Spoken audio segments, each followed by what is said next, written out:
বাকী সকলোখিনি গ'ল দেৱব্ৰত আহি আছে আপুনি কৈ আছে তেওঁ সপোন আৰু মই ভাবিছোঁ যে তেওঁ মোক মানে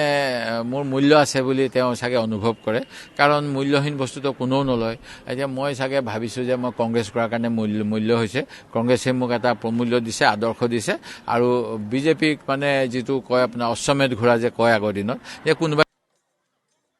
পৰিয়ালৰ ঘোঁৰাটো সেই তেওঁৰ পুতেককেইটাই ৰাখি দিছিল নহয় তাৰপিছত যে এখন গোটেইখন কাহিনীখন ওলালে মই তেনেকৈ অশ্বমেধ ঘোঁৰা চাগে তেওঁলোকে যাব বিচাৰে মই অলপমান মানে গণতন্ত্ৰৰ কাৰণে সংবিধানৰ কাৰণে ৰখাবলৈ চেষ্টা কৰি আছোঁ বিগত 15 বছৰে আৰু সেই কামটো মই কৰিয়ে থাকিম আপুনি যে কৈছে যে জ্যোতিষী মই বিশ্বাস কৰোঁ সঁচা কথা কয় আজি মোক সময় দিছিলে যে 2:20 ভিতৰত মই দিব লাগে মই আহি পেলাই দি দিওঁ যেনে তেনে এতিয়া মুখ্যমন্ত্ৰী কিন্তু মুখ্যমন্ত্ৰীয়ে ক'বা যে জ্যোতিষ শিকিছিলে মইতো নাজানো তেখেতৰ ককাক আছিলে জ্যোতিষী মই জানো কিন্তু তেখেতে এতিয়া সেই বিদ্যাটোতো ল'ব লাগিব এতিয়া আপোনাৰ আমাৰ যে আহোমসকলৰ আমাৰ এতিয়া বকতাত গ'লে মানে জানো সকলো বকতাৰ মানুহে জানে জানো আমাৰ টাই ভাষাৰ পুথিখিনি পঢ়ি পেলাই কি আছে ক'বলৈ চবেইতো নাজানে যিসকলে অধ্যয়ন আছে তেওঁলোকে পাৰে মুখ্যমন্ত্ৰীকতো মই জ্যোতিষ চৰ্চা কৰা দেখা নাই তেওঁ LLM হৈছে PhD হৈছে আৰু এটা কথা কৈছোঁ ইতিমধ্যে জয়ন্ত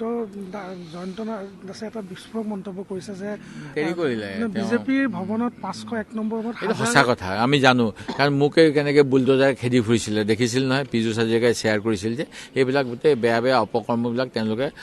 কৰি পেলাই ৰং পায় কিন্তু দুখ লাগে মোৰ ল'ৰা আছে শিক্ষিত মোৰ ছোৱালী PhD কৰি আছে তেওঁলোকে যেতিয়া ময়ো এনেকুৱা কৰি কাউণ্টাৰ কৰিছিলোঁ তেওঁলোকে কয় দেউতা এইবিলাক নকৰিবা বোলে এইবিলাক AI কৰিব নাপায় মই ৰখাই দিছোঁ চাব বহুত ৰখাই দিছোঁ মই আৰু তাৰপিছত বেছিকৈ কৰা নাই এইবিলাক কাম কৰিব নাপায় কাৰোবাক হাজাৰ ল'ৰা ছোৱালী আছে সঁচা কথা আমাৰ নাজিৰাতো আছে আপোনাৰ নাজিৰাত বালিঘাটত এটা অফিচ আছে তাত 15-20টা ল'ৰা সদায় মানে এনেকুৱা অপকৰ্মত লগাই থৈছে পইচা দি আছে পইচা জোৰত কৰি আছে আৰু গুৱাহাটীত থকাটো আমি জানো এইটো মই নিজে জানো এতিয়া জয়ন্ত দাসে মই ক'লে বিশ্বাস নকৰিলে হয় জয়ন্ত দাস ভিতৰৰ মানুহ মইতো বাজপেয়ী ভৱনৰ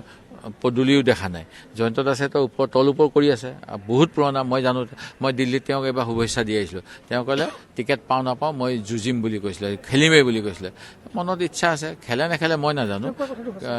সঁচা 100% সঁচা